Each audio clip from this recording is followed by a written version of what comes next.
le mataata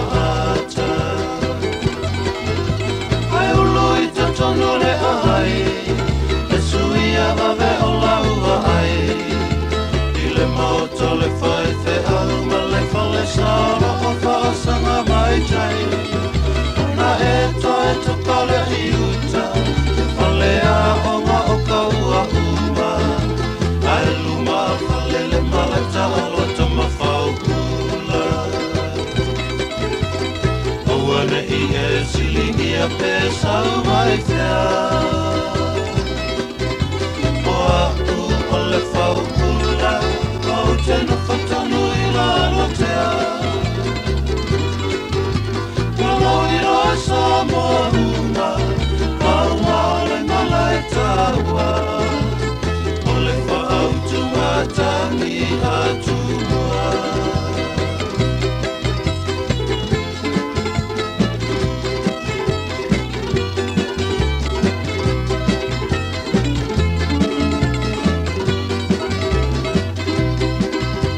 Olala te atonure nei, e a fio ai tuli au kuku, e usoli te iali ia lo mali e tofa a pera le matua, susu ai maule taua, le langi maluma le no fuastu, le atu lau ma le fetale kai atu i Samau. Saura i ai na sau, tali tonu rau ma fau fau, talai le ali ia moia e tali tonu mai a ele vai e ui na tui le toafa siana e a mawhana whana e le toe musu ai la papea e masa ni le tahanga o ane i e silingi a pesa mai fea o aku o le whaukula, o tena whatonu i la lotea. Kalau i roa Samuelu, aua o le malaitaua, o le whaautu atangi atua.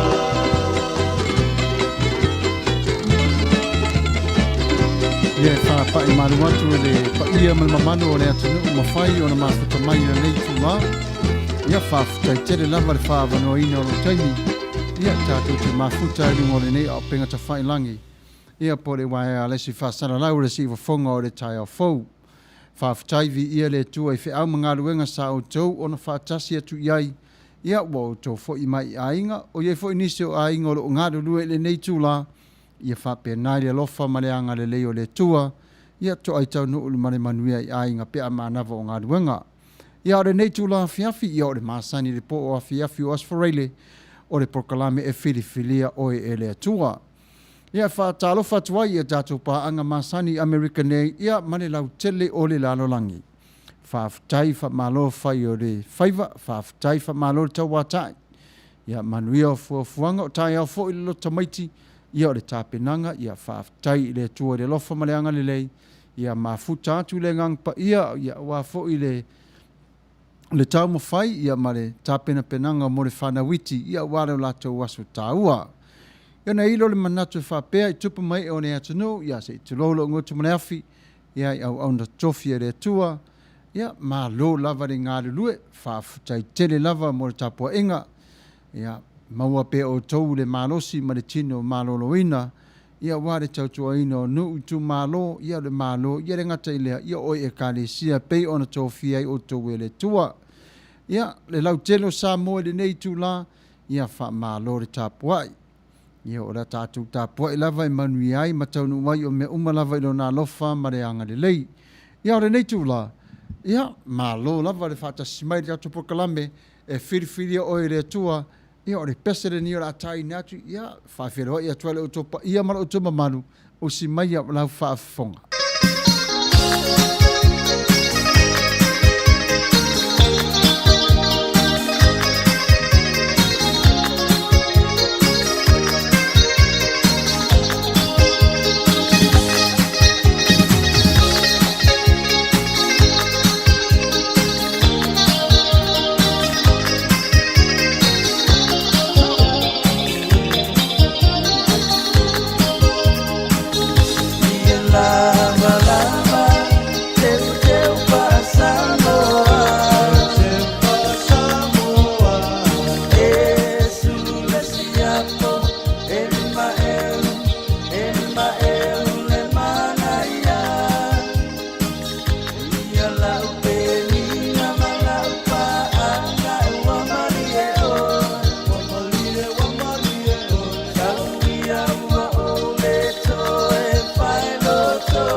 whaatala ia ia whaatala au mai se tala mai le wale sie e wapo i mai o lau malanga sa e tamilo ia Samoa.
Ia whaafitai, ia re taimire nei wa tolu se furu ma le 5 minuta te inele tu lai se fulu. Ia malo whaafitai le mafuta mai le tato Paul Kalame. Ia upula le pese le mane ia teu lava lava teu ia la o Samoa. Ia le mane ia upu e mana tua i tātore nei pese tātou te ola mai Samoa i aso. Ia o ta tangi lava wawa o ki tara tamai ia i pese nei. Ia nela wo o mai aso nei. Ia lea lo tātou whaarongo longo pia lava iai. Ia ile mana ia fo i mari ilo la tūta leni. Ia whaafitai e le lofa maleanga le leo le tua i le whaonga aina o tātou tangata. Aore taimile nei, ia la asiasi atu tātou Paul Kalame i a te la tau o lo o maua i ngase. I mai o le tino. Ia pau lava o le nei, ia mātou te nofo te talo pia lava mo o tau. O i le tua lava le tali. O pōpua ngā mawhaingtā. Hei teimi tātou te linga ngana te li ai ono o le tī ngā. Ia e furi teimi fōi leo o mai le tī ngā i le mawhauwhau. Ia pe wapungi sā tua i le vaai. Ia le heisa whaine o lo sila pe lava le tua i le whatu le tangata, i le loto le tangata. Ai o i la tofu i tau si mai. Ia mā lo lava le ngā ruenga o lo o tau whaia. Whawhitai tere lava. E le whaingo fia e whainga tāfo. Ia e le ma whaina ngalo o tau si itia pe lava o tau i tāru sanga i asa lava. Ai whawhitai lava i le tua. Ia awalo nā lofa malo nā ngali lei. Ia melea, ia se whaisi nā tātou te talo le titi mo o tau. Ia o lo o a whaina o tau i mai ma wha mai le nei tūla. Ia ona tātou le pese tātou te pese whatasiai. Le tualo mātou ta mapa ia, o i lātou umba nei wa si iti atu i lāua fio e te sila fio lātou suafa. O tina umba nei sa e whaia le tua e te wha fio i ai. O tina umba nei wa na o lāua fio lava e te sila fia. E mawhai o na malolo i lātou i le nei lava i tūla. E le ngana o le mana o lau upo. Ma le pa i atu o lāua fio o lo mātou ta maa. Alofangia i lātou, alofangia a inga o lo tāpua. I lātou fo i le au tau si mai i lo mātou tamā. Ia iai o lo alofa maleanga le lei i ate i lātou. Le li ia lo mātou whaolai, ia o lo suafa le ana leo la mātou ne i ole maritalo atu i ate oe. I lo suafa pa ia, amene. Ia o le pesele nei o la tai nātu, asiasi atuai i maota ngase. Ia maota ngase lata mai ia manu utua mana alfanga itua. Ia usi mai ala tō whaafonga. i le pesa le maa tua.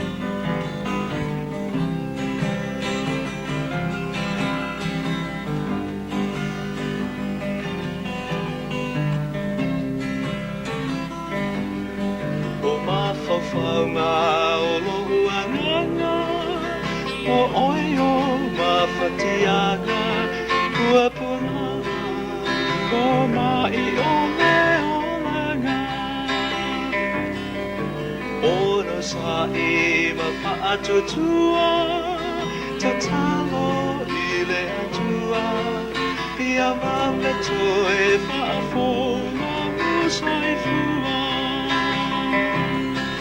Kua puna le nei o lana, o se nea e whaatawapa, me awhai e te tari o lana, a ola taga. A vea lena, ma mai fofo, ia ngana matino, o le amape ai ona e manomo.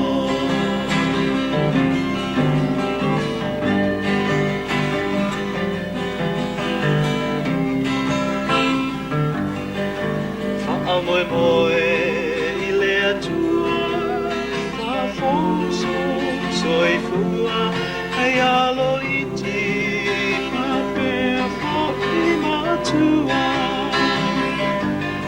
I uso uma oi mo totua, ma pale mai uu i tua, ia tali mai le tatalo fa atua tua.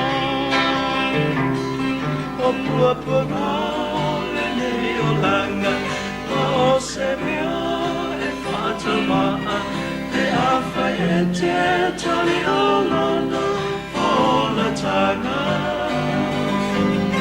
A vea lena, ma mai fofo, ia ngana matino, o le amame ai ona e manono.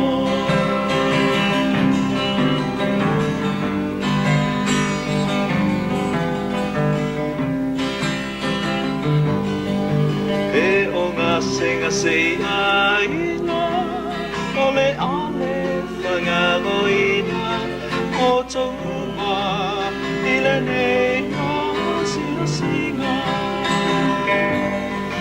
Tubu atu pea e le matai, pea uma e te roto i ahi, ana mai o le tino o mai. Puna le nei o lana, o se mea e whaatamaa, pe awhai e te tali o lana, a ola tanga.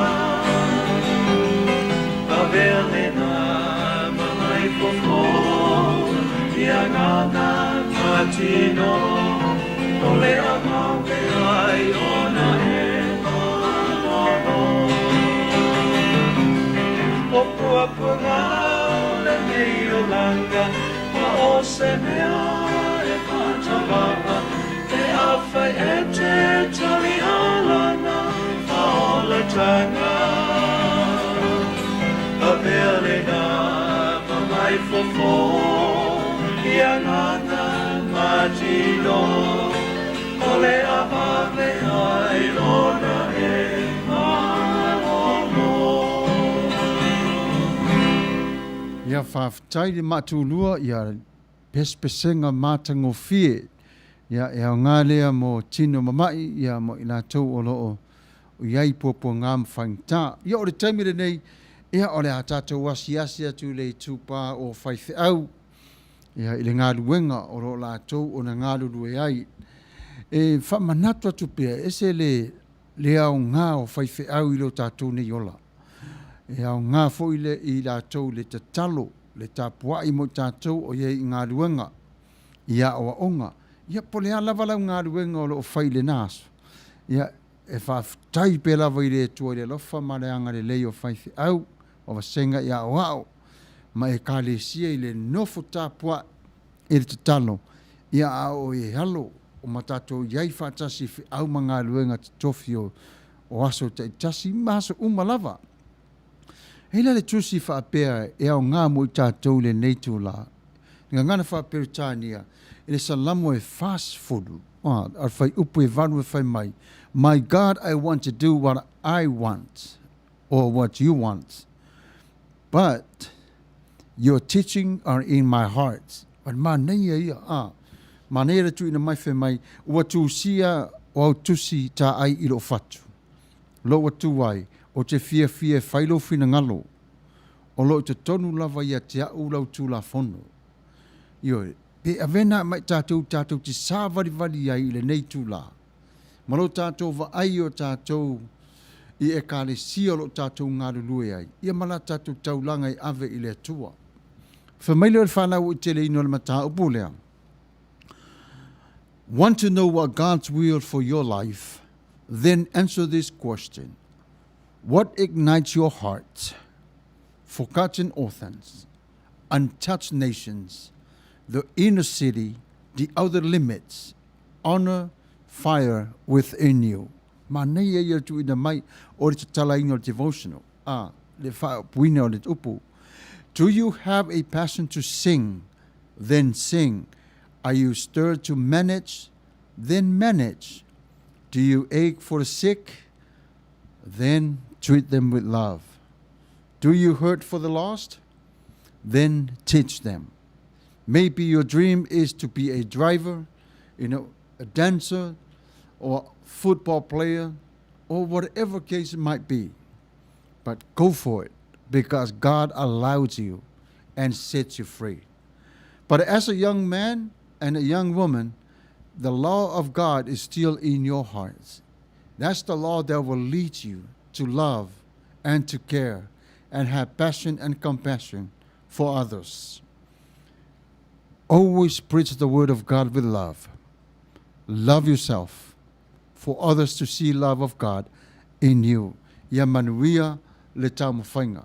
Ao tā pena atuai mo le tātou lotu o tamaiti mo a tā iao Samoa. E ese mai lava Samoa I atunu lava mamotu lava o le lalo langi. Na le pau lava leo le atunu lātou te wha manatuina le wha tau waino tamaiti. E ila le sāle nei le sapai pai.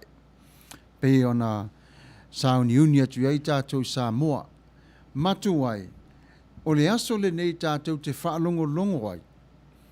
O le a au mai e le nganga pa ia se tala mo I tātou. Po se upu mo tātou. E whao ngaina mai a tātou whanau. O le aso foi lea, e alu e lava ta māpo le tina, e whaatau le ofu fau ran tama, teine po ran tama, whaatau o se e vai. Si aso e pito I sili lea o na tāua. Ia, le aso foi lea le mua na nofo tama I titi, ia e lau te tama, po le tina, ia po se tastinga tamatua. Se mea ai whawhangai le tama I titi. Ai le ngata foi lea, e tātou te vaaia I le alofa tū noa o le atua. E a fua mai te tonu o tātou a inga. I aso ia, a watu missionary I to tele o no o le Pasifika. E se ase ao lātou loa vaaia whaatau waina tamaiti. Ioi, e se ase a maua missionary le alofa le a whapea talo whai tamaiti. E itangata matutua I o tapo inga o whai lotu, a whapea whea tamaiti. Tamo whai fōi leo missionary tau wa o le telo nu, ia e le mawhai lava. Tau nu atu la I Samoa. Tamo whai fōi leo la tau e whai Samoa. Tasi ia le whaavaina, maua le I Samoa. Whatau waino tamaiti. E tatu whaile e le tasi le afi, iwa se lau whawhitu. Whaso solo mai lima le teimi a mata mai. Le whatau waino tamaiti. I te tonu o nuu malala whanga. Ia, mai se lava tonu o le kāle sia tele.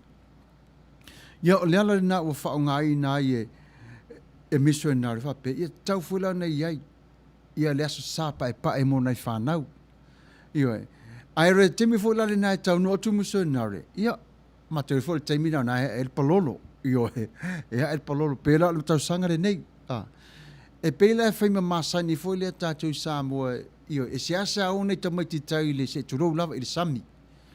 Io e pe au tangata mātua e tāre palolo, ia e nanofu atamiti le fale, ia ai o tangata mātua.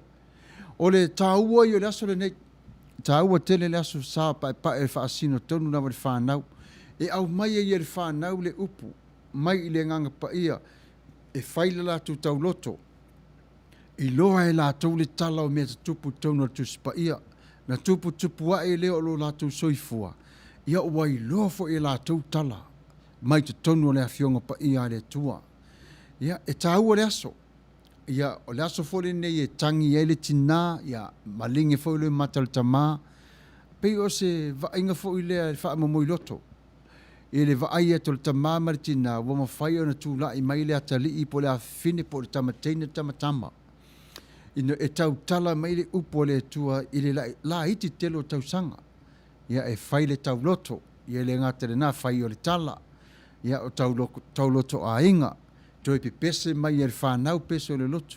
Ia toi whai fo ia la tau le tāpempenanga o le aso, e tāua tele le aso. Ia nala lea, ia i au ona tofia le tua, mālo lava le tau mawhai, mālo lava. Ia e whainga tā tele ono le tau mawhai, ia wha mao popo ina, ia aso le whanau. Ia mālo, toi tete lava tau no, toi iti lava tau no, ia a taritono fo. Ia naona whatau no laso le whanau. Ia a toi halu pia lava le ministry ia po le ngā luenga tō fia le tua. Ia, o le pese leo le atai nātu mo uto. Ia, usi mai ala tō whaafonga. E le pese ne wa saunia mo uto.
His truest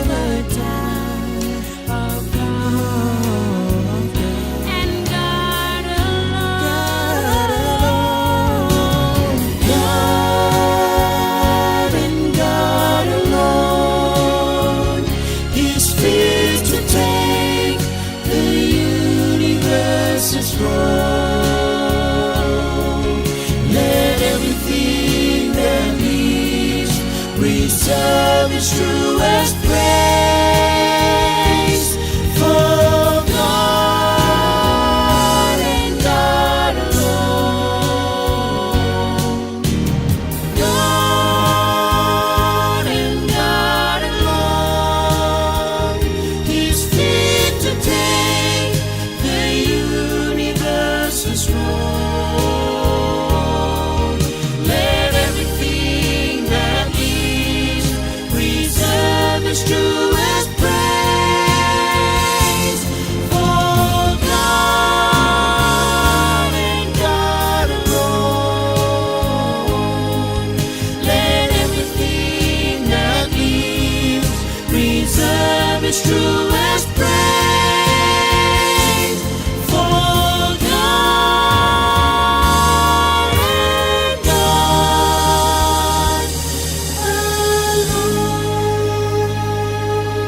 Tai Manuia le ve inga le sa tatu whanangolongo tuei na usuina mai le Glory 4.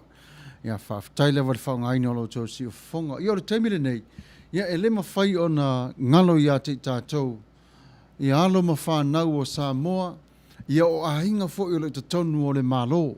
New Zealand au se tālia o Amerika, ia o Guam, Amerika Samoa. Po whea lava o iai Samoa i sifo, ia po whea lava o iai o tau le nei tūla. Mare ngāru wenga o tau ona iai. Ia o tau maua le marosi, mai i le atua. E whaatino ila o tau ngāru wenga, ia o tau mataala. Ia vi ese mai e le atua popo ngām whaingata, a ia whaamanino la o tau vaai. E tūlanga e o mai le Filifilia te o tau, ia wa iai le lava tā pena. Ia mana tua foi le taimi o training, ia e leo se taimi whaingo fie, e whaingata. Ia, mana tua fo iaram whanau o Samoa wa sauni atu i lātou e whaatasi atu te tonu o so se vai ngā tau. Ia, alo whangiang na iau teit, nei tamaiti e fōu atu lātou ia whamasani, ia whasosuani ia te i lātou. Ia, si i pē lava i lunga. Si i pē lava i lunga nei tamaiti e la iti lava. Ia, ai whaafutai la au tau ngā ruanga. E le mo fai fo na ngalo o tau i tāru sanga o no le ngāru wengolo o tau iai. Ia, mātou te lo umma mata o tele e whai ngā tā tele le ngāru wenga. Au o tau tō lava le amo ino le nei whana. Ia, o no o tau a nganga ngāru lue. Ia, ma le vala awina i le atua o tau. Ina i o tau whātino ina le nei tu o le puipuinga o le tō tele. E lo le tu se salamo le tōru su ma le fitu e ma le whai upo e lima. Depend on the Lord, trust Him, and He will take care of you. Ioi. Na whemai ia e tu inatu, ia Yehova, lo loto atua. Ma whatua tua ia te ia, o na whaia lava lea e ia. Ioi. O le upuna na mo o tau le military nei taimi. Whemai God is committed to caring for your needs. Paul tells us that the man who won't feed his own family is worse than the unbeliever. But also he says, how much more will a holy God will not turn away from you? But we turn, but not him. But how can we help? How can God help us? Is the question that reminds to all of us. How can God help us? Surrender and be honest for things that we do in our lives. Of course not. Not our own strength. Not our own merit, but it's what God has given to us. Pray to God. We also pray for peace. May God keep you. May God's peace rest upon you. Ia Manuia la autou ngā ruenga. Mataala, whaftai le lofa maleanga le leo le tua military, army, navy, air force. Ia o le pesere nei ma autou. Usi maia o la autou whafonga. O te whātaro wātu le tātou o tunu, le whaafonga tāpua I mai o tutuila ma Manuia, mai sio Samoa atoa I le nei aso. O le aso na nawhine Tuavao se ai ma Amerika Samoa, nisi o autoa Samoa e tauina le tau o sautonga I le ngata o le puipuinga o le United States ma le lonolangi. Ai whapena fo I masi o tātou territory nei. O le nei pese taina whapitoa, e le tap span e ma mori ai o lātou o lo whaanga, mo so se toa o Samoa, I so se ta whao taua I le lonolangi. Tangi e le whatu, masusu ile pe amanatu ile ona ufo atoa utamafana mpele taumafai ia filemu ole lalo nangi imalo uma ae maise ai ngama tanga tata itasi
Saumo Samoa umama le tali tonu ile atua Watali maile langi le sa olo tonga waya ile Samoa ele imo alea uafaya imo usei Lema walava useboe ilo umana tuatu Beete toe fo imai Musue pea ilo ufatu Tatalo ile atua alofangia osoula ngona Ya awane isolo le falu tepea fe osemala ilo mola Olo ola wa amatu umaya utontonga Temoilo imata ola utatano ile atua Ya eola Toa Samoa utetu ipea matapuai Ya etoe fo imai ai ngoro ono fofa atali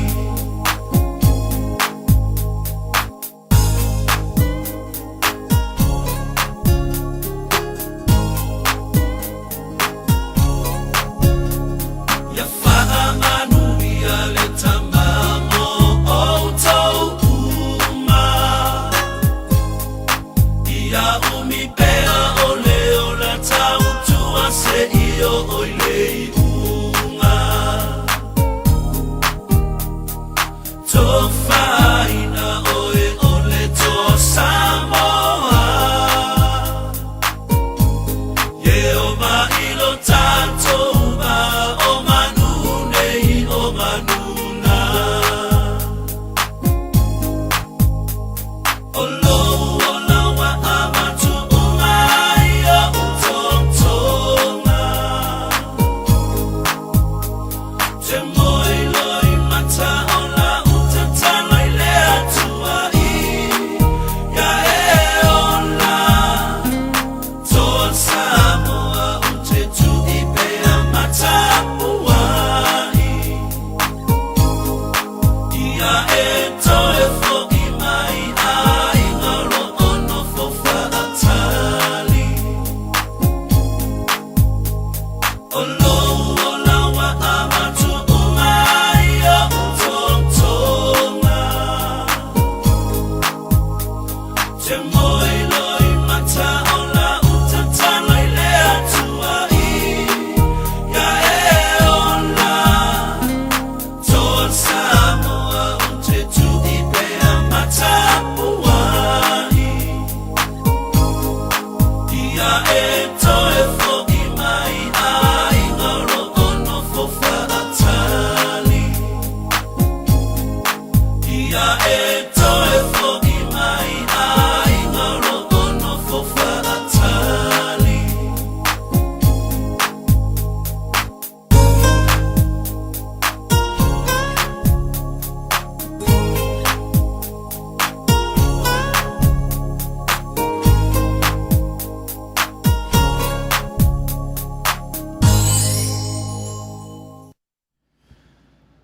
Ia whaafitai whamalo, ia o le taimire nei, ia wa whaminu te te nele tu lai se furu maritasi, ia o le pola wa das whareile, ia tare tono fo ia wa asa to na ia te o tui nisi tu o le lalolangi le nei tu la, ia whaafitai whamalo vi ia le tualo na alofa malo na anga le lei, ia manuia fo i le sauni atu mo le tapena atu mo le tanga palolo, ia tarusia, ia pe iei le tu a sau ma le tu a tane, ia le whaifuisi na vai vai o le ia le nei taimi, motu sia mai tato ia taro sia le tu lalo mua ia sauri tato palolo ia wa malosi mai o le ia ole taimile nei ia ole le mafaina ngalo ia ti matou ia taimi fo ia fa manatu ai le aso fo ile sa avela I do Le aso le sa e whe mai ia o te alofa ma wha maoni, o te tausi ma wha maoni, o lea lava.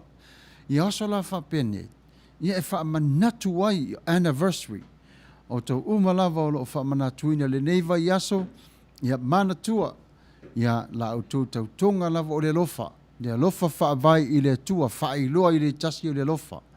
Ia wha manuia tuai le anniversary ia ti o tau lava me le sifu fonga le tai au fou, i le la au le optele, ia le ngata i lea, ia o le pa ia manu o le atunu, ia o le iei fo i lato wha moi moenga, ia mo nisa fo i anniversary tau i ainga, ia o le an lava sa la tau waso wha pitoa, ia ma wha tau waina, ia o le a wha manatuina i le nei aso, o tai au le aso sa, ia ma aso o le neiva yaso. O aso lava i tā ua, o aso na whai e le tua, tātou te fia ma oli iai, ia e pēwhu i waso wha penei, tātou te fia i oi e wha manatuina, o aso wha tau waina, au se uru ngā li po se ainga, ia tātou te vivi atuai i le tua, whi mai salama se lau whasu maleiva, ma vivi ma e pesi atuai i le tua, ma e siva, fia i le tua lo nā lofa ma lo nā ngale leit, wa ua whaia o malawa i le tua nei mea oma. Ina ia maua e tātou le fia, ia mai lo e tātou le alofa, ia mau tātou i loa i foi, lo tātou ta mā o lo alofa pēr mai i ati tātou. Happy anniversary to all of you. You know, whatever anniversary that you're going through today, you know, respectfully we'll say happy anniversary to each one of you. May God bless you all and many more celebrations of anniversary to come. Ia o le pesele nei o le atai natu mo utou. Ia se toi wha manatu ai, a wha pēr lava o le nei pese. Ia na e tau mawhai ei lava. O na i oe mai lor te mai ta ia te oe. Pe ia la le pese le whetau i tonu lava mo o le nei tu la whiawha. Ia o se mai wa whawhanga.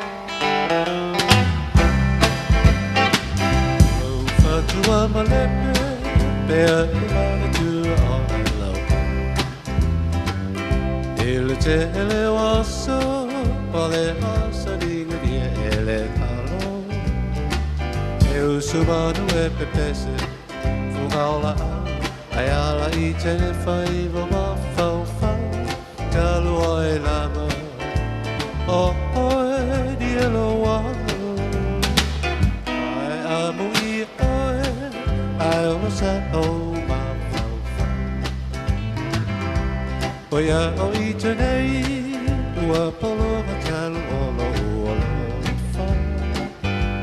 Ai o e lea, tu ai pēr, ai o na pau o solo Filifilia, lea se ulo wa au e lea panei.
Ia i o pesenga o pese tuaine e toi whafangu mai ei.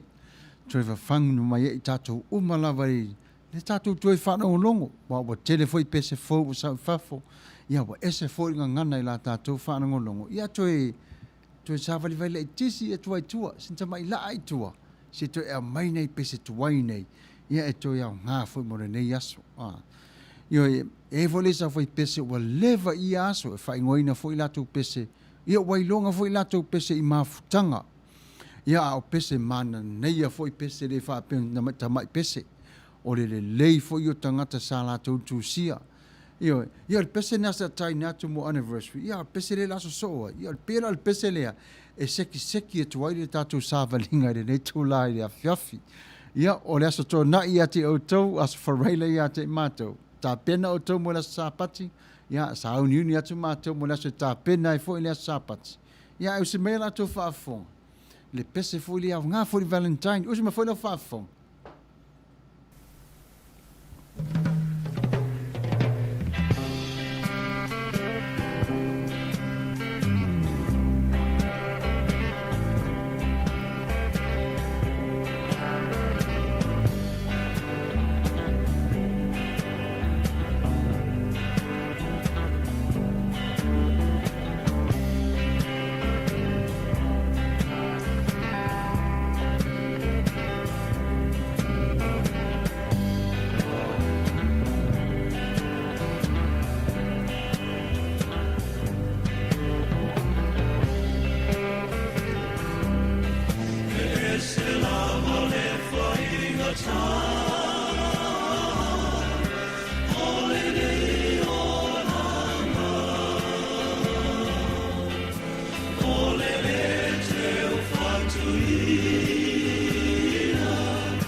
Lava ia wa se fulu mole iwa minuta tia nile tula se fulu mole tasi po las for raile siva fongo o le tai o for Radio Samoa fatalo fatu ile mafuta mai Virginia Sinatonga Tuavao ia malo molo and Henry Purcell fafutai ia le faritua ia sori ila le sua fafutai le mafuta mai ia fafutai puava ale fosio le mafuta mai tatu proclame ia renga te lea ia o le paanga masani leo so ia niko la ulu lo fai mai le komeni. In every life there is struggle between disobedience, and this struggle takes various twists and turns. At times we willingly to conform to regulations set from the outside, and at times we are not. We are free to ignore. Request please to talo alo wali fai yaso serenaders please. Manuia yo le whamtalanga lea. E whetawi tonu lava ia I mare whaitau ino le tusi lea Colossian, Colosse. I le matau pe lua whepo sfuma tonu mas sfuma wha. Link le leia ia I le matau pe whamai. God forgave all of our sins. He cancelled the debt, which is listed as the values or the rules we fail to follow. God forgave all our sins.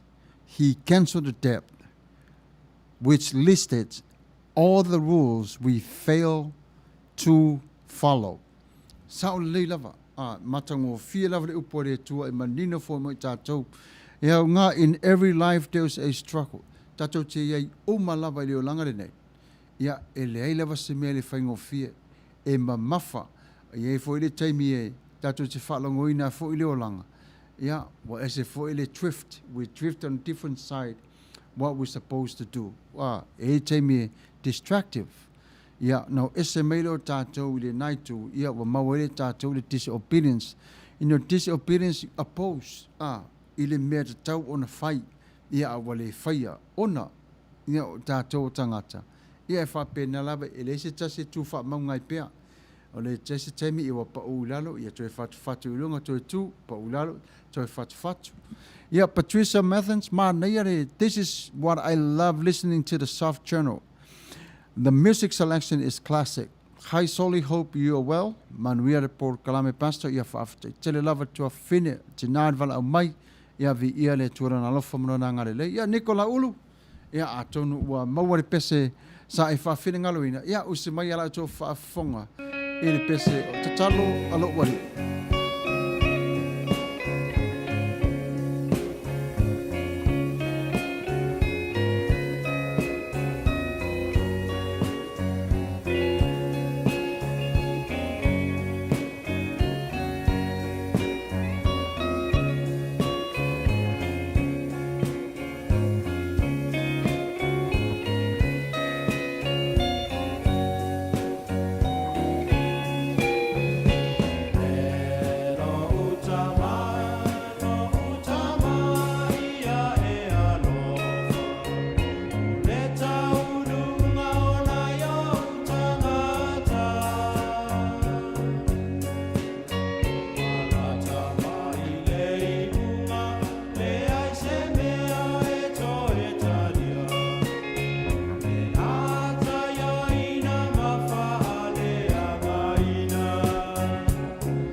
Ia whaafutai lava, ia mole pese sa whaafina ngalawina lawa fionga niko, ia malo lava le.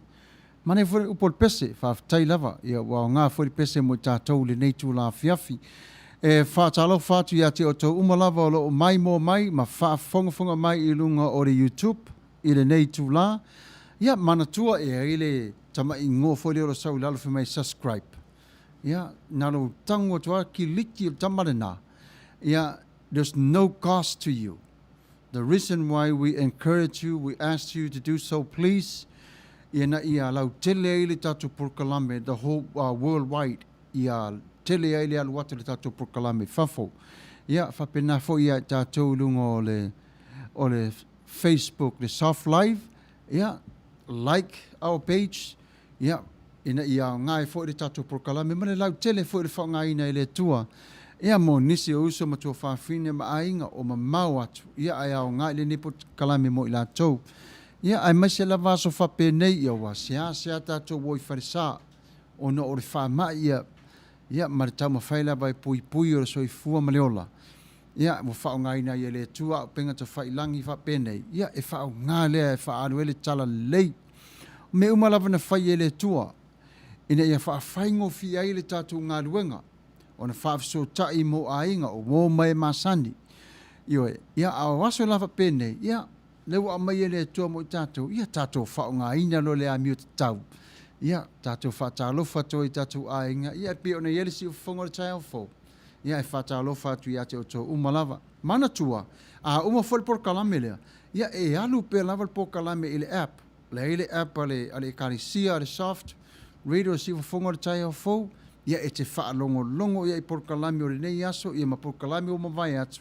Ia o lo o alu e pe pespesenga. Ia o le maa nei a fo ia o le au ngā. Ia alu lau ta avale, ia ma e whaalongo I lau ngana. Ia ma meo o tutupu, ma meo le atu tupu si o tātou atunu. Ia o le taimire nei, ia o mai tātou pespesenga I tupulanga sa moa. E I taimi fo ia e alua terta māpori tina ia te oe whape atu. Ia sauia si tama. Ia o la au ia tua oile ula to ina. Ioe. Ia sawe si tama I te matua. Ia oe la leo la e tai le ainga.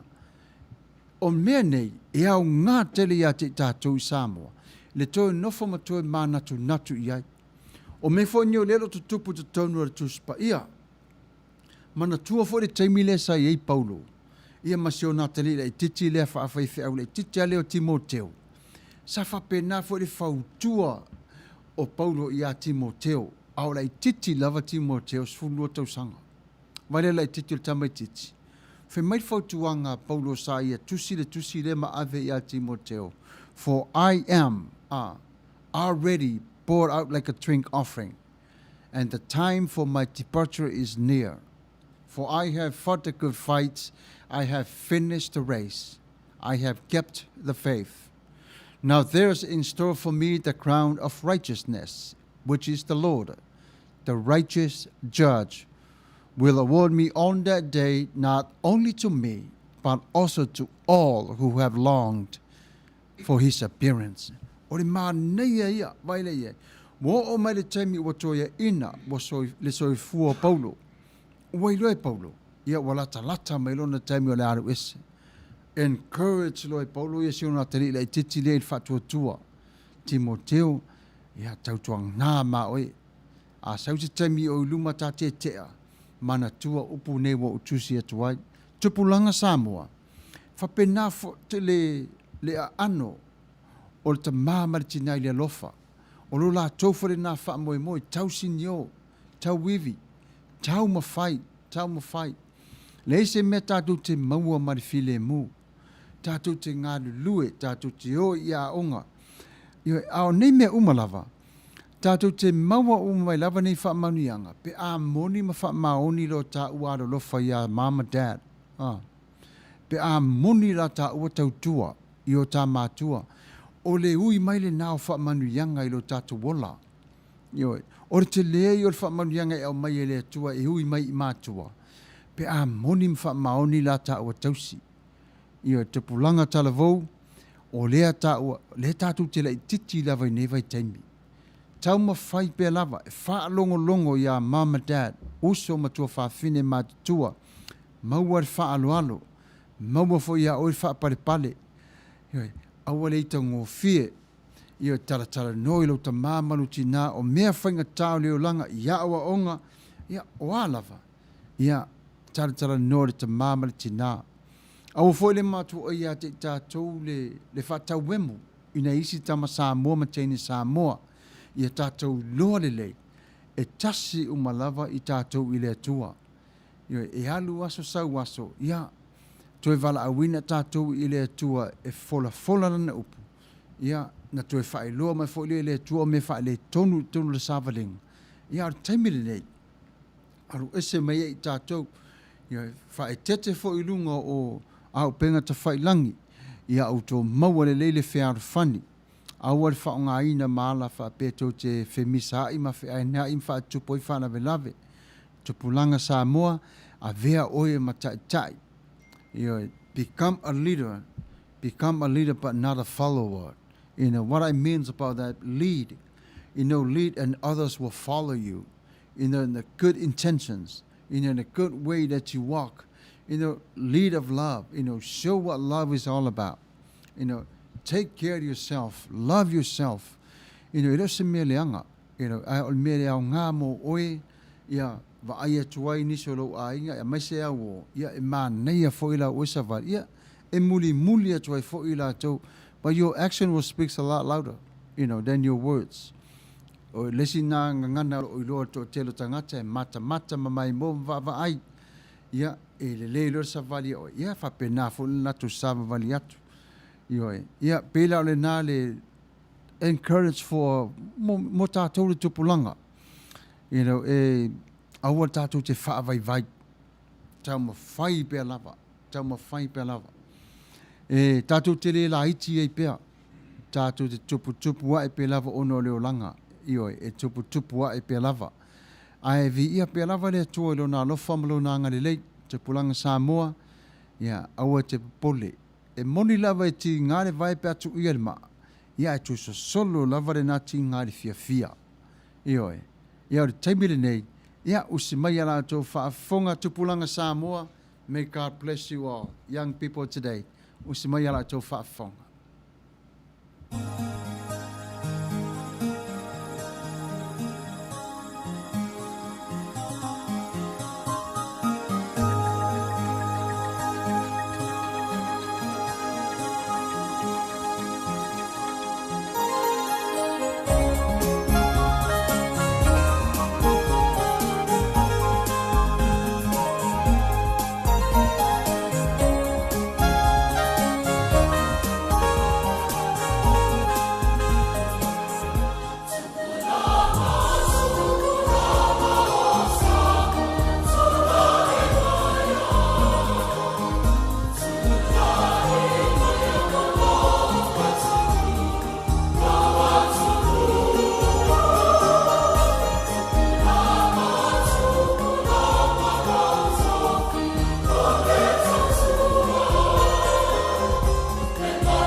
whaatai lava mi ia le tue lona alofa ma lona anga le lei. Ia, ma lo lava le mafutamari tato pokalame le nei tu la fiafi o fast fuma tasi minuta te le tu la fuma tasi i le po. Ia, ma lo le maua le nofo, le to, ia whaatai lava le saporino le tato nei. Ia, wai alesi whaasala lau. Ia, e tu sai lau ko meni, ia ma le encouragement, ia whaatai wha ma lo lava le whaatasi mai le tato pokalame. Ia ona o le tatou taimi ia e le umi lava ia tatou taimi le leitu la fiafi ia o toi tete foi tale sifuru ma le lua ia te matou ia e faifuafua foi le ava ma le faaaloalo ma le migao ia ona o le tatou foi na nofo vavamamao ia le tasi lea ia o galuega foi faafegai mo ataeao ia manisi foi o feʻau ia pei ona iai a o le taimi lenei ia o le tatou tusi faitau o lenei aso manai le tusi faitau o le tusi le ia matai o le matau pe sefulu ma le fitu o le fai pue muamua e faagata mai i le sefulu ma le tolu io manai tele le tatou tusi i le faitau ia talatala no le itiiti ai le mataupu lea e aogā io e aogā lea mo i tatou toe matamata ma toe vaavaai ia tatou e faitau lelei tonu o le tatou tusi gagana faasamoa ia awa ongaro au mai ai e le nganga pa ia mo i tātou. E leise me tātou te mawhai o na whai pe ale ile nganga pa ia ma i tātou. Tā pena ai mwhātonu wholau ai ia le mamoli ina o lana upu i lea aso ma le aso. Aere ngata i lea. I lea lava taimi. Tā pena le lei. Lou lava tangata i le tae au le taimi o lo wala mai ma le atua. E ilu taimi te tala no ai ma le atua. Ia whaatonu wholau i nāre wha moe moe ngoro waso. Ia a whapea lava na ona tonu lava mea te whaia le nāso whina ngaru i eile atua. Ia wa paufu le nāo lau mālosi le nāso. Wa sila fia le atua lau mālosi. Ia o mātai o sfumari fitu. Ia o whaipu mua mua whangata mai le sfumari toru. Ia o le taimi lea o le māsani e tātou le tusi lea. O le taimi le transfiguration. O le taimi le pe o atua vātu le sui mai o le tino o Yesu. Ia o le fio mai o Yesu, le whaailoa mai lunga le maunga. Ia i rona au soo na lātou o. Ia ma le mafu anga wa whaailoa mai ai Elia, ia o Mose. Ia o le maneia i o le whamatalaina o le tusi lea.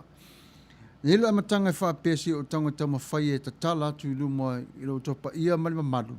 Ia rona tātou taratara no whaatasi e le iai. Ia e fwy so manatu ia ko meni mai lunga o le tātou ia o le tatou lau papa ia na tatou whai e lea tu se ma le tatou porkalame. O le whemai le whaipu mua ma vai atu aso e ono. O na oa i leo Yesu ma ona soa ia o Peteru, o Iakopo, ia ma Ioane. Ia pēla o tolu na Filifilia e Yesu la tau te olu le maunga. Ia e ese fo ilan mafuanga reino Filifilia whaapitoa lava. Whapitoa lava ngā ruenga i la tau nei. Nala fule na ave Yesu lunga le maunga. Ina ia la tau va ai i ai. E whaatoa toa iai mea na whaailoa e Yesu ia te i la tau. Paile le mana ia. A o ao lava Yesu. Ia e ave lunga le maunga toi au maia Yesu. Le hao te lenga atoa. O la na oa onga. Ia te i la tau nei. Ia lela oa. Mori maua i lola i la tau ne to o tolu. Ioe, i le transfiguration, po le taimi leo o le tino a Yesu li mana malama. Ai lunga o le maunga. Ia, o le au ngaro mata opule nei. Toi va aia i tātou fo i le anga i luma. Ioe, va aia anga i luma. Ino, va ai i le li whatua tua le ia te ia. O le transfiguration, o le va ainga lea i tātou i le luma nai o le fio mai o le ali. Po le tangata o le tino, o le po le tangata o Yesu. Jesus in the body of man, and then now Jesus in the body of the glorious body. O le mania i o le tātou wa ai e le tusi lea. Aina ona tu watu pe lava la i titi luma, ia o oi malau whai taunga, ia e au mai fo i le nganga pa ia te oi le wha mara mala maina. Ma le taitai ina oi e le mata upure nei. Ia, ai, e se taimi o luma, ia, whaelo mai fo i le manatu o le tātou, you know, o le fionga ia whaafitai tu le epa, ioi, sua, ia e tu mai foi encourage ai tātou, ia uplifting, ia matoi whapapulai i tātou, io e au ngā uma mea nei, e ne whapeo ni mea foi ia e whaingtai a te tātou, ia. Nela foi lewa mai e le tua o wō mapaanga e masani, e whesosoani a te tātou, io e ta lia le ngā luenga le anganga pa ia I nisi o uso matua whawhine, io e, pe foi wa, mo te whaiwhi au. Ia a e teimi o te whaonga e teimi o te nofo lava au ia. Mo toi mawhau whope a matara no mara whaatonu. E au ngā, e whaatonu wholau wai. E whaatonu ma tā pena I ai, lo lava tangata whaawhiwhi au. E au ngā tele au inga nei, maa o onga. Wa a hale iai se tasi whore pe apeo se mentor. E wsosoani ia te oi. Ia e whainga tā fo I lava wato telo I tātou. O isi tangata matua I musu a whai se mentor fo I le a. Ona I musu de tala fo I le tu sao tu lava de tala pātonu lo. Ia te ia le wale mawhaino talia a. Aula te talia e māneia. Ore, mentor is always good to have. To keep you up. It keep your spirit fresh. It keep your mind fresh. Māneia I o whautuanga. E ha o wa o matoi whaapotu ai. Matoi whaapupula ai fo. Ai whautuanga o le alofa. Ioi. A ere teimi se se ai, I e whaatonu tonu mai fo I whaatonu. I ere teimi sa awai, I o uplift mai e whaatonu. O le mānei ia, lea fo ina te fia fo te whanau longa e talatanoi I le ngangana. Ino māpua inga. Ia, a le teimi le nei, ono le tato mataupu. O le mānei ia o le mataupu le fiafi le nei. Ia lau sunga le. Tai lau sunga I le. Ngainga, tai lau sunga I le whaifi au. Mānei ia le tamataupu. Mānei ia le. Le pe o le au mai I la u tau tiro atu e au ngā mo le ele I o Yesu I le pe o le I o Yesu le atoanga o lang mission sa o le pe o le mai le mta upu e su whae o le lua se fulu le ia tu tonu le mta upu le se fu marfitu pe o le anga inga mai o Yesu e ngai karileia Manuia mai karileia anga I Yerusalema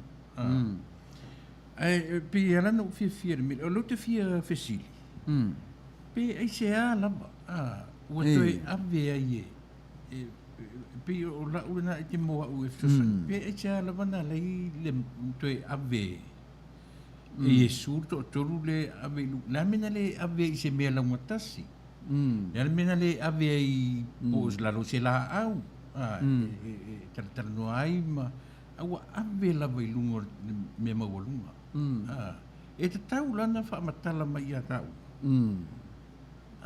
Le hana me ua ave I lunga le maunga. Ai sea fo I pira pe telu, mea kopo, malanausa. Mai le to se fulu ma to lua.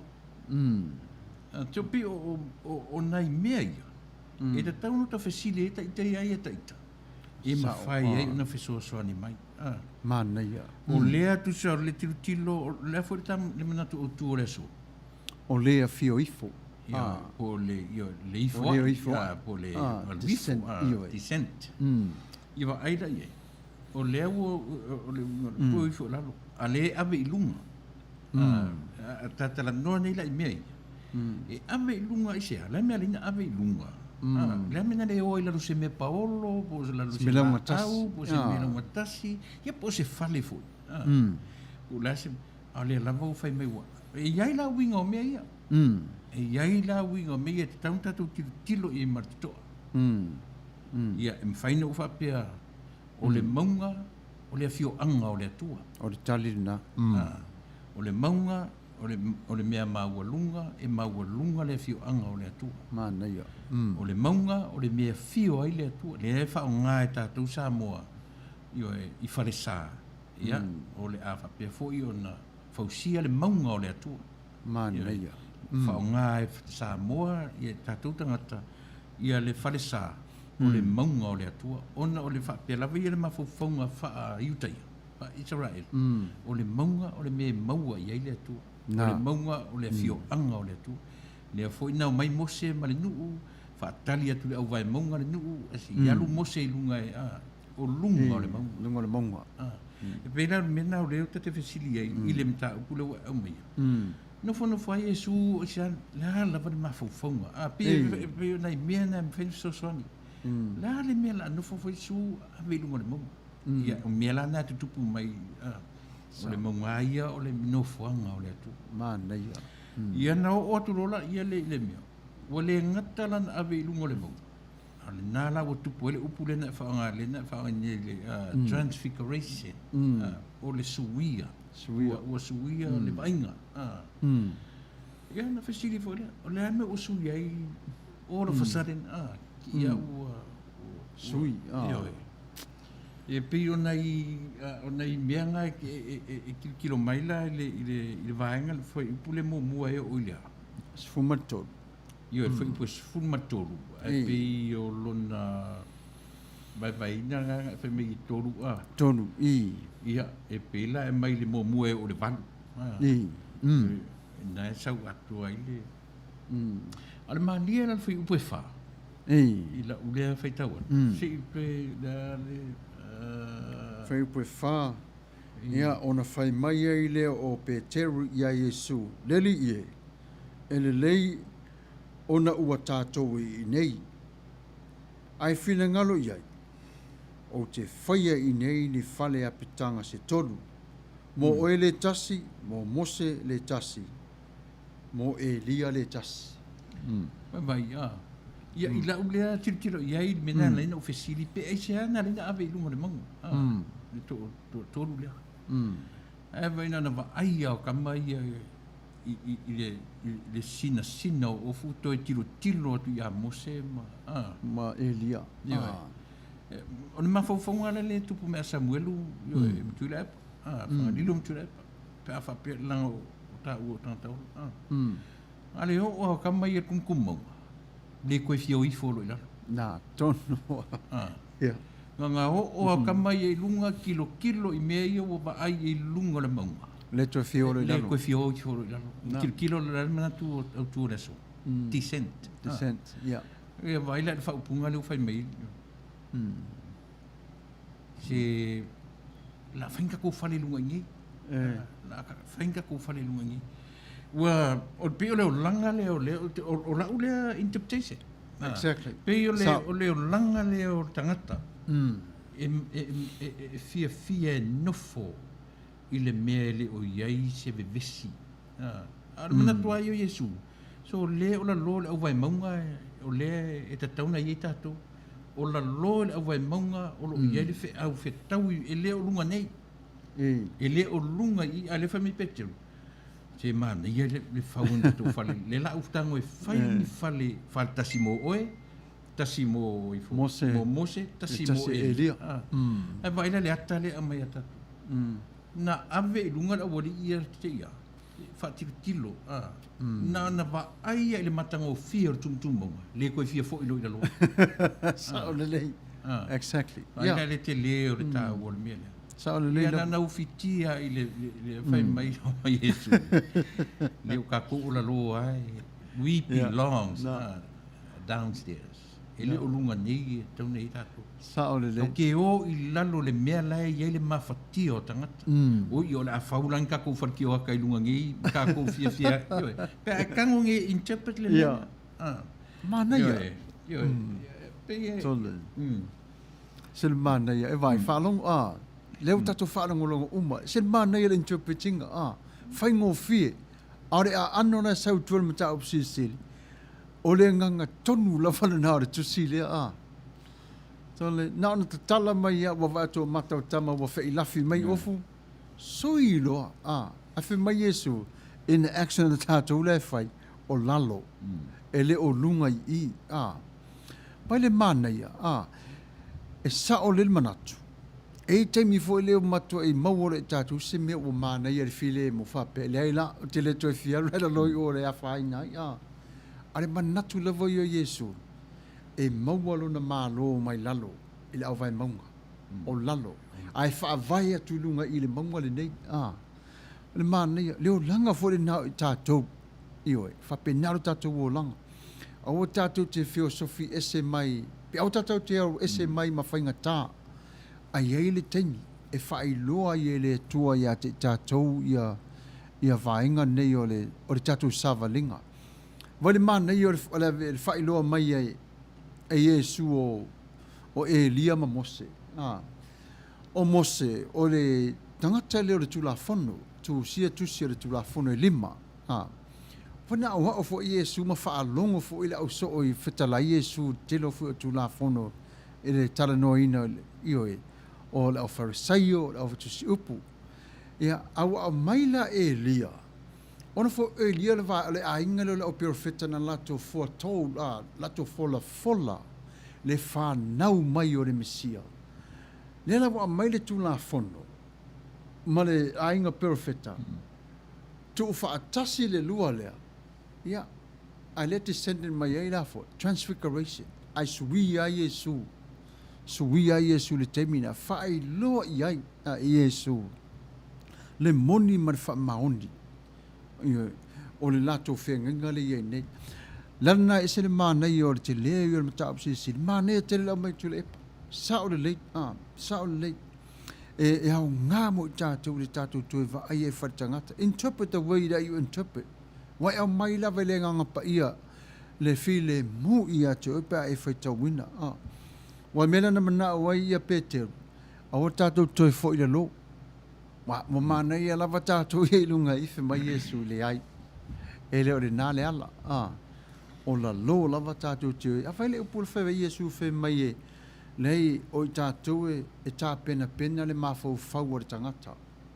Tā pena le tino o le tangata. Tā pena le loto o le tangata. I le tala le lei. Ai sea. Ona fo la so i fua mai a Yesu. E le i o mea le taimi maliu a Yesu. A le taimi le wa amata na sau ni tā pena e alu a Jerusalema. Le ana wa amata i ana. Wa le mani o le tā penanga o le o lono malanga wha tupu le sau ni se taimi o luma. E tasi le nā mea whainga tāso le tolu ma le awhatausanga o whewa. Ai te ofo le malama i ngangana le whai atu Yesu. I o mali taimi. Ioi. Pe umai le malama tangata o Yesu e oti. Ioi. Le a oi uana whai atu i le taimi e. Pe le o... Le fui la o mai le tala Yesu. Le o levan sau Elia. O Elia ia refer ia Ioane. Ioane Baptiso. Ia peona me o profeta ma taitai. It's a leader and a prophet. O taitai o tulafono. Ia ma le profeta. Ma profeta. Manuia. Ia le ala uko sa profeta whaauau. Le ngalo wha profeta through John the Baptist. Ale lava e pe le o malama. Ia mea le kupu. Ale o mai ele mea maurunga. Fia ngofo no. Le ko fia o le lo le mea o ia le ngao sa ma le lo. O la lo. Le o vai maunga o lo ka o ko ile fa o tanga mo tatu. Sa o le. Ma nei te le talo ina mo ta opule. Te fa longo ina ala vai vio tino so le. Maniti le ma nei. Le fo na te matu i tatou pespesenga fo i fai sa. E usu le pese fo le taina se piano pe usu sa wa fo le. O te whalonga tu tiro le maniti a tole pa i o le li ia. Ese le mana ia. Pe whala netu la fiafi. E ese le mana ia o le whanongo longo ri ngā luenga le nganga pa ia mai le tasi uso. Poso se tasi fo i o lo mawale le wawhera. Pe a moni lo wha maoni lo tari tonu. Uro lo whare tangata e lai encourage ia oi lai e mentor oi lai so suani i lau savali. So suani lau savali. Ia le mana ia. E maua lava i lalo malo. E sa ili fo o la lo fo i lava i le au vai maunga. Io e pena ta ua e tatu whātono. Oi nā lave whasa tauro Yesu. E leo lunga le maunga. Mana ia le maunga. Io e whaasino tonu lava i le atua fo le atua. Ia o le maunga lava. E whaafio lava le atua i le maua lunga le maunga. Ia a leo wa ave e i la tau le nei. Ia ai se awa ave e lunga le maunga. Ia o e se fo i le winga wanai o na whaia Yesu. I lo ta ite lava wa ai atu i ai le. I lo tau whanango longa atu i ai le ave e lunga le maunga. Silence. E silence ai i la tau away from le pisa o tangata, a ia maua le file mu. ia lātou ona whaalongo le lei, ma wa ai tino le lei, ma moli mawina. Moli mawina Yesu, i le taimi ali o mai ona pōpua ngā. Nioi, mena mānei e ro tātou tau ma whaipe lava. Tau whaipe lava e whaailoa i Yesu malona ola i te tonu, ele nei o langa o tātou iai, ia marawai taimi o tātou, Ai mānei a iora manato tuile. Lesi me mali e la kwai kau. Ai e si la fia le le tua ma fofonga o kamai.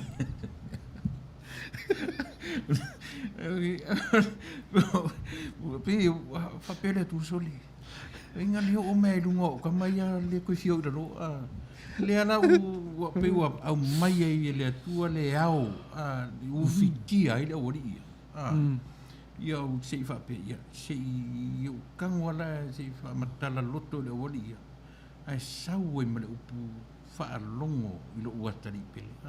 E vai nana umatua o le au mou atu ma Elia ma Mose ai tanga lo mai Yesu popo.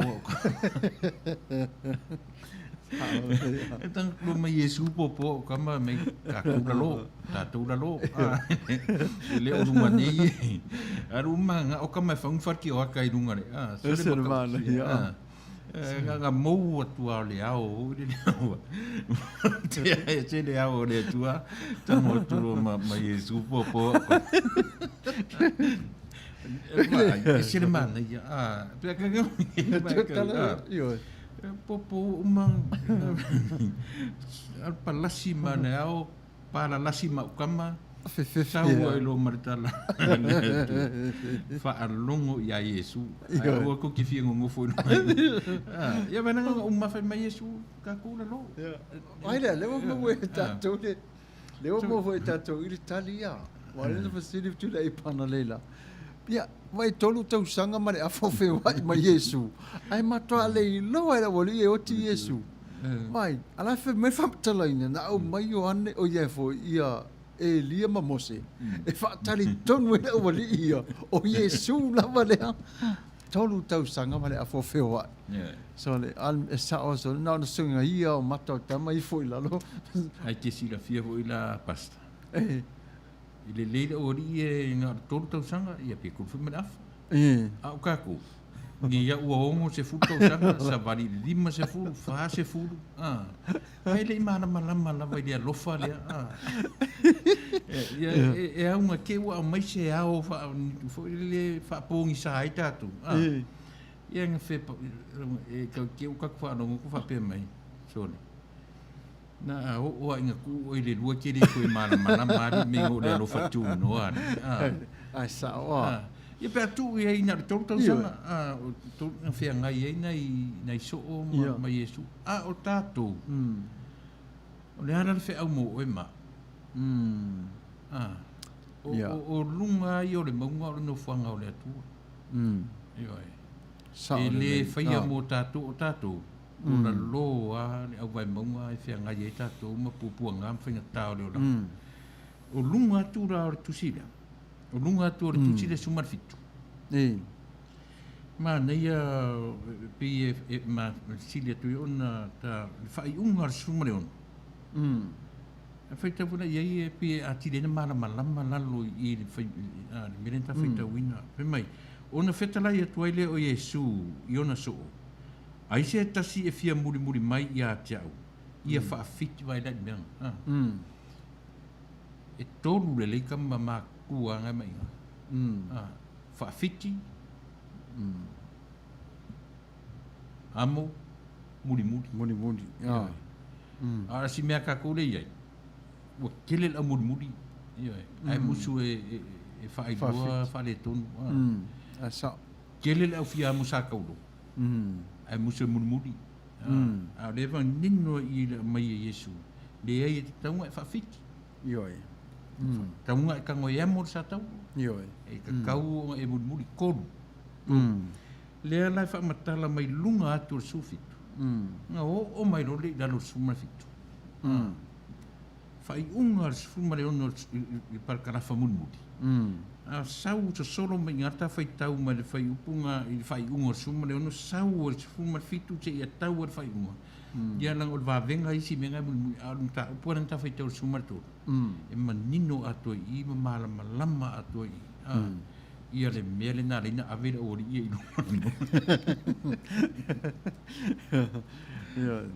As e Manuia Manuia fa tai lava mo le encouragement Manuia tele ia o ngā ia te tātou whawhiti deny yourself. Follow. That's also part of deny yourself. Yeah. Mai, e deny lo tātou po le whamtalaina le tātou director le mta upu lea. Maua lo e tātou ina lea ano tonu lava. O lo tātou wa ai ia I le tasi le sfuma le tonu. Mai le tā pena ino tātou le tasi o sfuma le tonu. Matauria fo ina mea ia. Deny yourself, carry your cross, and follow. E tele mawala mea ngai lunga kumkum maunga. Nā, tonu. Tele maua lunga. O whē mawai, o lalo. Lalo, Manuia. Ia, mai le Manuia. E se la le mea foi leo le susunu mai le mamalama e puno no moi Nei nofu me foi lunga Ia, nofu mai lunga amolola sa taulo, au te nofu mai lunga e ta moi. Tasi ana mea mautinoa pasta. E ta tauna atoa le tolu o mea nā pe on ta ua le whai unga la vole on ta upo sumune. Sa. E ta tauna e whawhiti. E ta tauna ave ese mea tuai o le ola. Nā tonu la. Ave ese ro mena. O nafta am whairo na tango ma amor sa tau. Ioi. Sa. E ma whailo na amor sa tau. O no winga e mautinoa fo I le muni murta. Manuia. E le tamo fo le tātou e tau whapo le willpower. Willpower. Gain or lose your willpower in the midst of life. Ioi, tamo whai pe lava. Tamo whai. E le tami fo le te atu lava I popo ngam whaingta. Ai masi leanga. Na vai le te mau arfi le mu. Te ea te mau arfi le. E whasoro solo mai lava lo olanga. That's the part of deny yourself. Av ese toi me leanga e tupu mai a te oi. O whao songa manatua, ele palpalai oi. Temptation. Ele whapeo leang sala le nai a te oi. No, is when we act upon what the temptation is. O nanga sala le o tātou. Ai asa wa whao songa ia nofonof. E te lea le whai me mana o le leanga ore. O le larolangi. E te leang sala lava. Te non mele te atai. Ke ata o le ialanga o lepi e mana i le o minga e pi e whaalolo le o minga o tuspa ia. E kango nge e tusi se ata e roma whauwhau. Kango e picture le mele whamatala me. It's very funny. Le te mina sawai le au o whewhewhe o ori. O le lau ke kango imagine pēla o au. O pewone lo ka pungu pupungi o ka makam kau kia le mele alu ese no male mele male au ai po mai no ka kuma nene ai vena ia te vone foi po vano vai vone po fitu ona maliu o toile o Yesu le wa ona maliu o toile o Yesu ua pa I atu ia te latu ua fa pe atu ina tutu Ioi, mana langan pi ole whaingai ar tu stala. Le pi whamea ina o mainga. Tango nge tu ye lo ma fau ioi, tu ye masina sense of humor mele. Nga kango le pi ala ta sau nge se mea pe me fule pe se mafui ka feo sofi la lau le pungi makai musu ke ia le ua ngaloma atu le mea lea ai sauro ma sisi popo mai sele na usanga ngofo ye lunga o le well just reality. That's reality. Yeah. Fai mai do la ia foi poiva se fai kaunga foi poiva wala tobo ifo I le maunga ia wala ona vao atu ai lea o Yesu ia te ila toa whape atu Awani o tau tau watu I se tasi le mea na waaia. se ia tu mai le atali o le tangata. Vai ngā lua rā lea o le vai inga. Mo lua o le transfiguration. O le vai ngā luna lua lea. O le vavau. O le aua le whapena whingo si mea kako. Secret. O le ngā lua ngā ia whaola, o le ngā lua ngā Iesu le se me... O le mele o le vavau leo ke whaare to ia. Whaatali. Se i o koe o mai le lalo. Se i o koe tū mai. Toi pōpō tama ia toi. Se le mana ia le. Yeah. O le mana ia i o le talanoa ni o na whionga pa ia ne tua. Ai, ma sense i oman. Ono o tangata lava na tūsia, matau ni e fo i tātou. O le tūs pa ia na pere pa u mai le langi. Io, na Filifilia i le atua. Io, tangata la tau te tūsia. And God inspire them.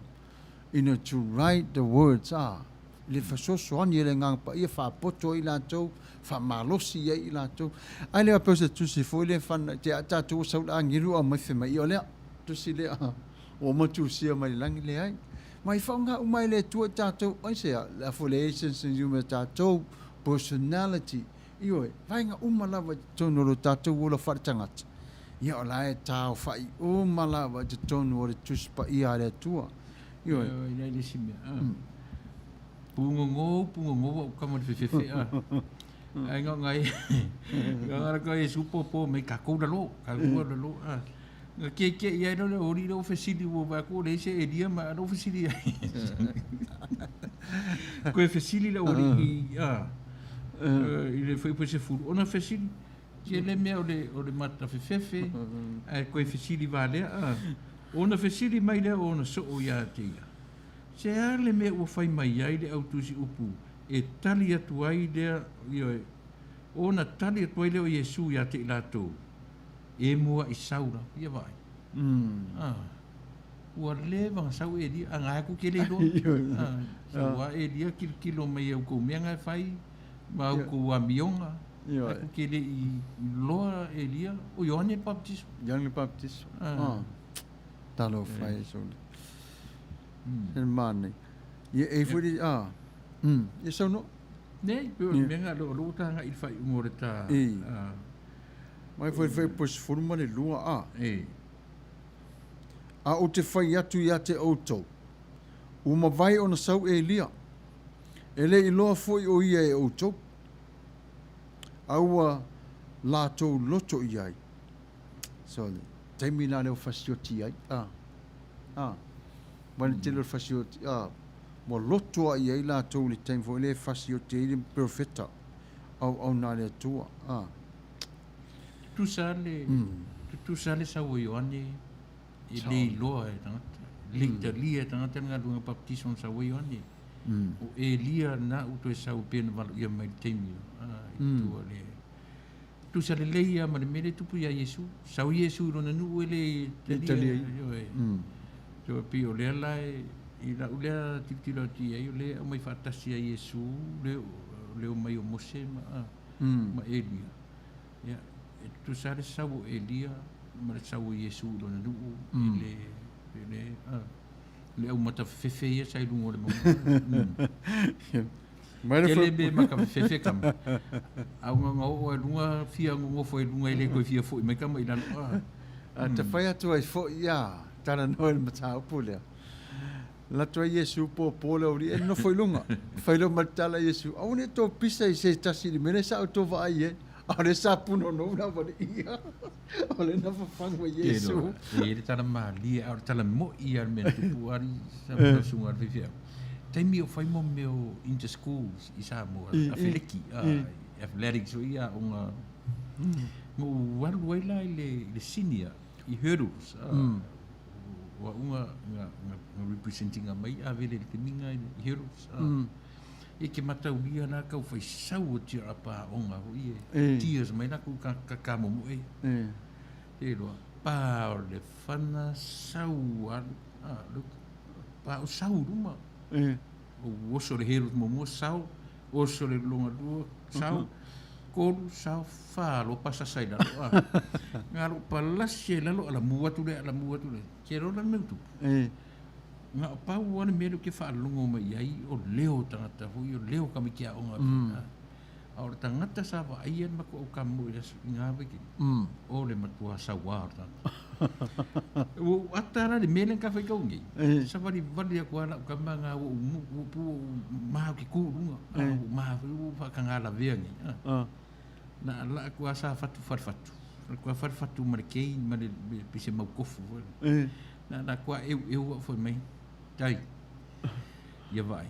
Mufuru nunga kuru nunga ya rua makanga na sana. Kau karu de ke na fai wa esuru nga kuru nga ya rua makanga da ono. Pe umana da ori. Iyo. Just ke ia de popo e tu Yesu vai me Yesu na dua sanga sani. O ia nunga kaku ila no. Whapena fui le nganga o le tangata fui le mamafa o le angasala Wanu la ia wa pi o whare tua le tangata i saule li whaola pa ia tu iai wha saule tua le tangata. Tu lai mai lunga. Ia olana olo iai le pese mo le manao. Le whi mai ia leo so ia niko whamane mo le pe mwhaina tā atu ia Peter Creighton, Lily of the Valley, ia malo whaafutai lau mafuta le whaatasi mai ia le tato pokalame mo nei asu e Filifilia o ere atua ia a umar tato pese mo le manao ia ona whaumaina lo le tato mafutanga i le nei tai au ia i le upu mai le awhionga pa ia le atua ia tato tau mawai mata ape ia marivi inga i lona alofa mareanga le lei ia whaafutai lava ai whamanatu atu le lota maiti o le siwafonga o le tai ofo ia e live atu lunga o le au penga ta whailangi ia o ta maiti lava o le ala atou te ia mana tua foi mo le sira fia le pa ia malmamaro le tunu ia o le toa tele foi o le tangata o le aulotu ia e toa tele stete no no foi ia o si fu tangata i whafu atu Amerika ia awa iai foi le IT mato ia o iai foi le ila na ia foi taleni ia o la auto mai mo ia ile aso ia le mana ia foi tapena ina o le aso le fanau ia e whawhitai ia ile tuelo na lofa malo na anga le lei ia o le aso sa nei ia o le lota maiti ia o la auto tangtanga i mai matu mai moa whanongolongo mai ia o le afo se upu o mwhai e whanau mo i tato matua ia mai tato uma upenga o ile au ila mata mai ila penga whai langi nei ia whaafutai le lofo mareanga le leo le tua taimi nei ia o si mai rau whaafonga di pese Nikola ulu ia marato o tero lau mawhita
Shine above.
shine through me in the night.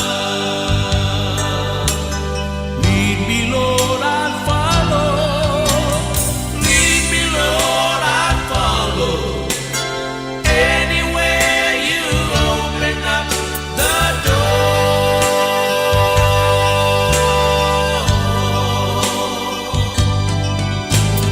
Let your word speak through me.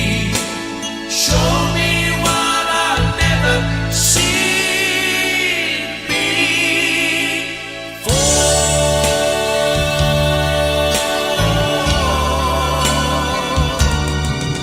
Lord, I want to be your witness. You can take what's wrong and make it right.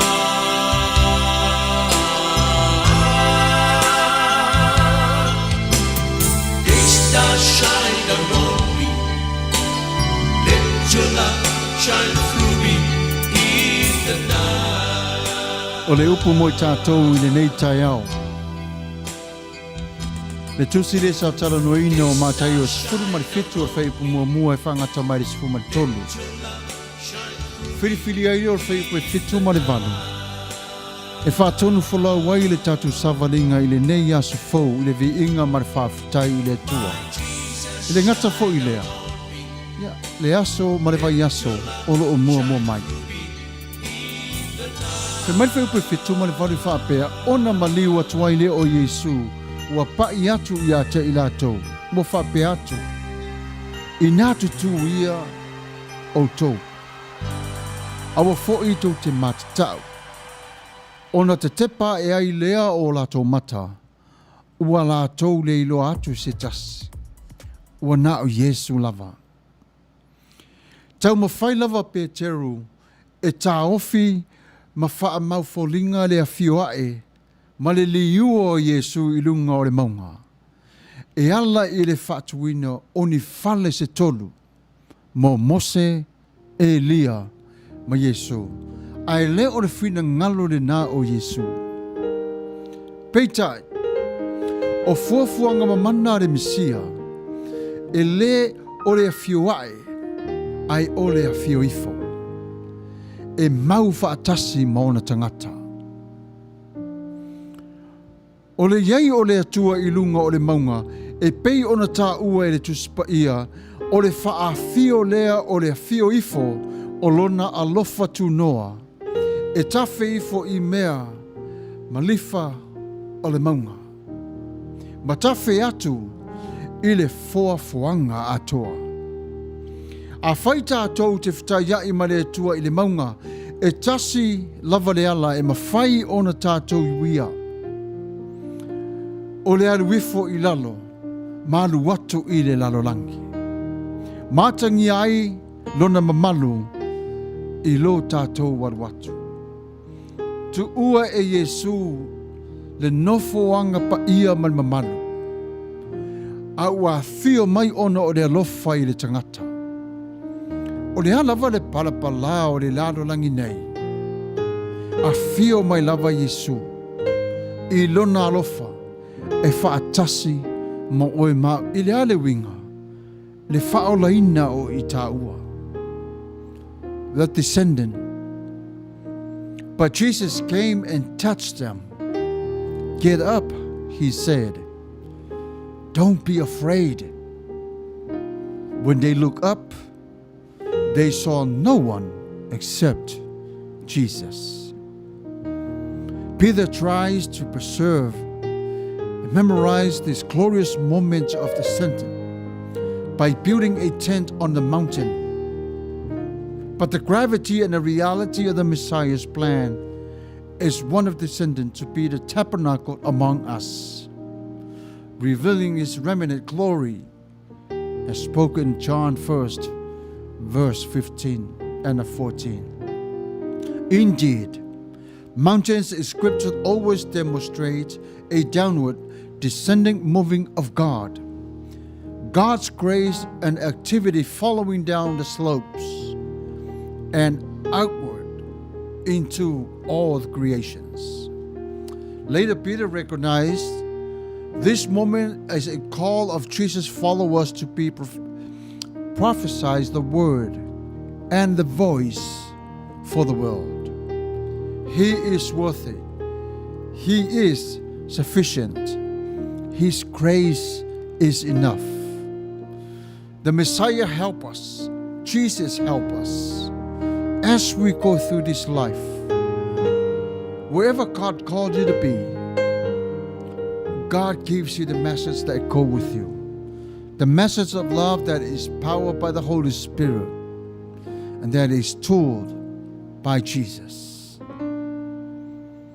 Today, we must come to our Lord, surrender, look up and see who He is.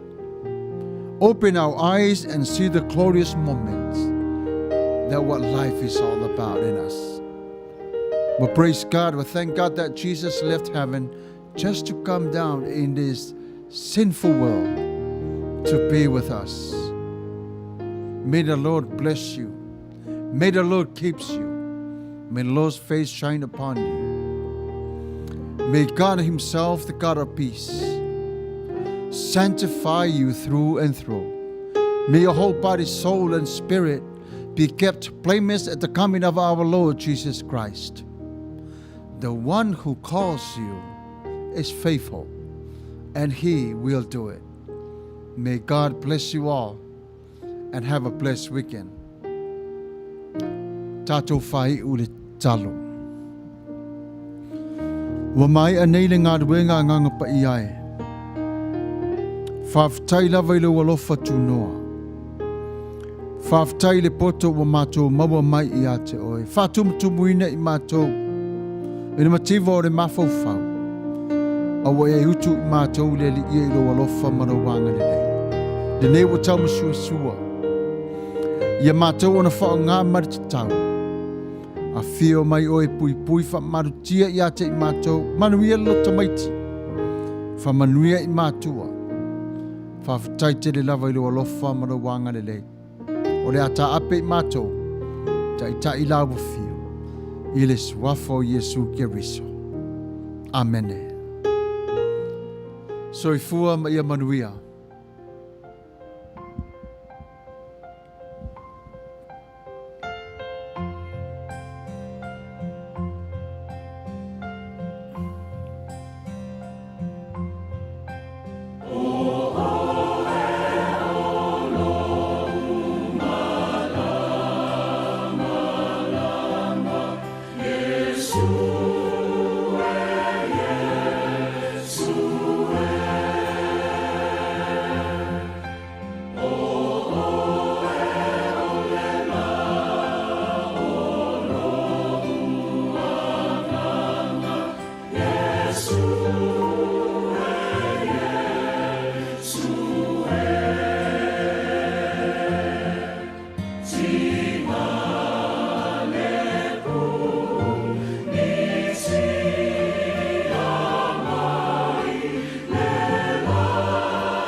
so